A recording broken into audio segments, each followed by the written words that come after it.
জামাতের আমির ডক্টর শফিকুর রহমানের আইডি থেকে মেয়েদেরকে নিয়ে একটা বাজে পোস্ট করা হয়েছে, আর এইটা থেকে হাজার হাজার মেয়েরা ঝাড়ু নিয়ে রাস্তাঘাটে ডক্টর শফিকুর রহমানের বিরুদ্ধে মিছিল দিতে শুরু করছে।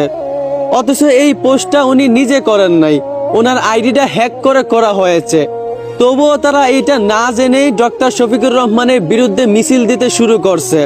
আরে ভাই, এক সময় যে বিএনপির নেতা প্রকাশ্যে বলেছিল মেয়েদের কাপড় খুলে নিবে, তখন তো কোনো বাপের বেটিকে দেখলাম না রাস্তায় নেমে মিছিল দিতে। আর এখন একজন আলেমের আইডি হ্যাক করে একটা পোস্ট করা হয়েছে, এটা সত্য নাকি মিথ্যা যাচাই না করেই কিছু মূর্খ জাহেল নারীরা রাস্তাঘাটে নেমে গেছে। কিছু ছেলেরাও দেখলাম ডক্টর শফিকুর রহমানের বিরুদ্ধে কথা বলতেছে। আমি বলি কি ভাইয়া, পরিবার কি এই শিক্ষাই দিছে? আসলে আমার মনে হয় যেই মেয়েরা রাস্তাঘাটে এইভাবে অশ্লীলভাবে নেচে মিছিল দিতেছে, আমার মনে হয় তাদের পারিবারিক শিক্ষার অভাব আছে। এই জন্যই হয়তোবা কুরআন বলেছে। আল্লামা জুবাইর আহমেদ আনসারীর ওয়াজে আমি শুনছিলাম, যারা আলেম উলামাদেরকে নিয়ে কটূক্তি করে, যারা আলেমদের বিরুদ্ধে কথা বলে, যারা আলেম উলামাদের সাথে বেয়াদবি করে, কুরআন শরীফ সাক্ষী তাদের জন্মে দোষ আছে। আমি কোনো দলকে সাপোর্ট করি না, আমি আলেম উলামাদেরকে সম্মান করি।